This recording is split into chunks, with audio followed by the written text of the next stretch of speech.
ẹ̀yin olùfẹ́ mi wàhálà máa bọ̀ wàhálà máa ṣẹlẹ̀ o wàhálà máa ṣẹlẹ̀ o tó bá yẹ pé lótìtọ́ ni ìròyìn tó tó mi lọ́wọ́ yìí tó bá yẹ pé lótìtọ́ ni wàhálà máa ṣẹlẹ̀ o ẹ gbọ́ ṣé lóòótọ́ ni kí ló kan MC Olúọmọ pẹ̀lú ọba Sẹ̀míù olórí Ifọ̀ of Ifọ̀ tí wọ́n gbé sí àhámọ́ látàrí bàbá JP tó fọ́ létí tó yẹ̀yẹ̀ níta gbangba ìròyìn yẹn tó mi lọ́wọ́ wípé MC Olúọmọ ó fẹ́ gbé ọba Sẹ̀míù olórí Ifọ̀ of Ifọ̀ ó fẹ́ gbé escape kúrò ní police station èmi sọ pé kò jẹ́jẹ́ bẹ́ẹ̀ èmi ní kò jẹ́jẹ́ bẹ́ẹ̀ látàrí gbogbo ẹ̀sùn kàndùkàndù ẹ̀sùn kàbìtìkàbìtì ẹ̀sùn rabandẹ̀ tó fi kan ọba Sẹ̀míù yìí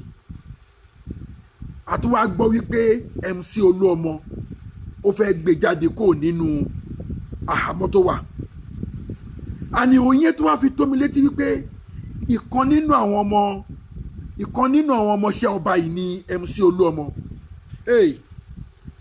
MC Olúọmọ mẹ́sẹ̀gì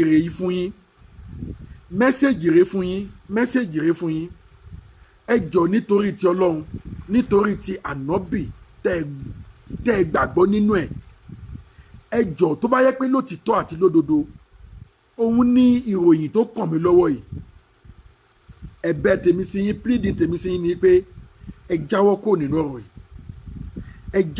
nínú ọ̀rọ̀ yìí bíbélì náà ló sọ wípé ẹlẹ́ṣẹ̀ kan kì yóò lọ láì jìyà ẹ̀ṣẹ̀ ọba yìí ti kọ̀míìtì atrocity tó pọ̀ ọba yìí ti kọ̀míìtì àwọn ìwà ọ̀daràn tó pọ̀ ọba yìí ó ti jẹ ayé fàmílétè ntutọ́ tó pọ̀ jù ẹ jẹ́ kí ìjọba ìpínlẹ̀ Ògùn ẹ jẹ́ kán fi ọba yìí kán fi jẹ́ òfin MC Olúọmọ ẹ jọ̀ọ́ ẹ̀bẹ̀ mi rèé fún yín ẹ má dá sí ọ̀rọ̀ tó wà lẹ́yìn tẹ́ ẹ bá fẹ́ dá sí tẹ́lẹ̀tẹ́lẹ̀ ẹ jọ̀ọ́ ẹ jáwọ́ kúrò ń bẹ̀ ẹ má jẹ́ kó di nǹkan tó máa drag ẹ̀yin náà lórí social media ẹ má gbàgbé o ayé ti yàtọ̀ sí ayé àtijọ́ o ayé ti yàtọ̀ sí ayé àtijọ́ tó yẹ pé kò sí social media gbogbo nǹkan tí àwọn ọba yìí ń ṣe wọ́n ń ṣe láṣegbé gbogbo nǹkan táwọn alágbára ń ṣe wọ́n ń ṣe láṣegbé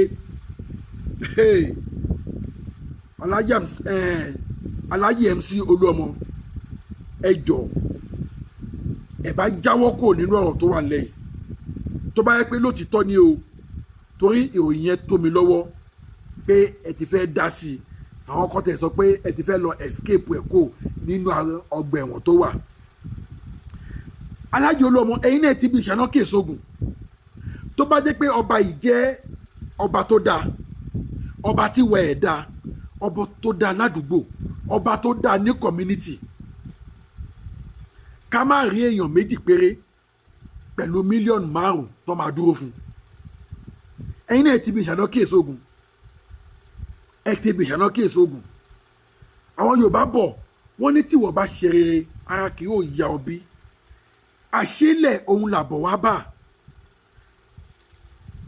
wọ́n ní tíṣì gidi bá ti fẹ́ ṣeré ẹ̀tẹ̀ ló máa ní kán gbé òun lọ sódò kán lọ wẹ̀ fóun Ọlọ́run tó ti sọ wípé àsìkò ọba yìí tó náà ló ní kó fọwọ́ ara ẹ̀ kó fi ṣe ara ẹ̀ ó fọwọ́ ara ẹ̀ ṣe rẹ̀ ni ṣe bíbi tó ti ń yẹ̀yẹ́ bàbá yìí tó ti ń humiliate bàbá yìí tó ti ń disgrace bàbá yìí òun fúnra rẹ̀ náà sọ pé ó kọ̀máǹdì àwọn èèyàn pé kó máa ṣe fídíò látàrí pé ó fẹ́ fi fídíò yẹn tó fi dá yẹ̀yẹ́ sílẹ̀ mọ́ Ọlọ́run ló mọ ibi tó fẹ́ sẹ́ǹdì fídíò yẹn sí wọ́n dẹ̀ ní kò ṣẹ̀ṣẹ̀ ń ṣe ẹ wo tọ́lọ́run bá fẹ́ múyàn àmútán ni ọba tí kì í lé ni kó tó mú ni ọba tí kì í lé ni rárá kó tó mú ni òun lọ bá mi Èdùmàrè ó fọwọ́ ara ẹ̀ ó fi ṣe ara ẹ̀ torí ìwọ náà ló ní kàn ṣe rẹ́kọ̀dù yẹn wọ́n dẹ̀ ṣe é bóyá ìwọ náà ló post ẹ̀ sórí social media ni o bóyá nínú àwọn tó ní kó rẹ́kọ̀dù ẹ̀ yẹn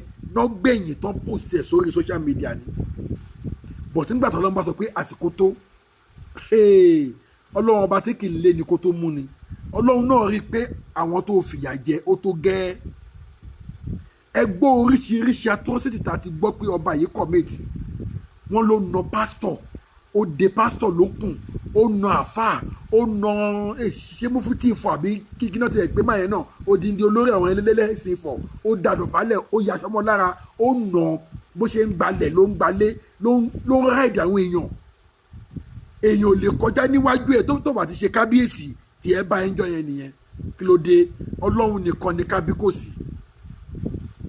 Bẹ́ẹ̀ yẹn ọba bá hùwà burúkú ayé abìyín. Ọlọ́run ọba nìkan ló lè ṣe nǹkan kan títẹ̀ dákun ní bílẹ̀rẹ̀. A ṣe èyí tó wù nígbà tó wù lásìkò tó wù tẹ́nibọ́dì ò lè bílẹ̀rẹ̀. Òun ni ọba mi Èdùmàrè. Bọ̀ṣẹ́ rẹ̀ yẹn ọba yé bẹ́ẹ̀ bá hùwà tí ò dáa láyé tá a wà yìí sìn láyé social media yìí ìdíyìn rẹ̀ ń ta. Ẹ jẹ́ kán fi ọba Sẹ̀míù olórí of Ifọ̀ yìí ẹ jẹ́ kán fi gé òfin. MC Olúọmọ ẹ jọ̀ọ́ èmi bẹ̀ yín ni mo mọ̀ yín dáadáa èèyàn gidi ni mo mọ̀ yín sí.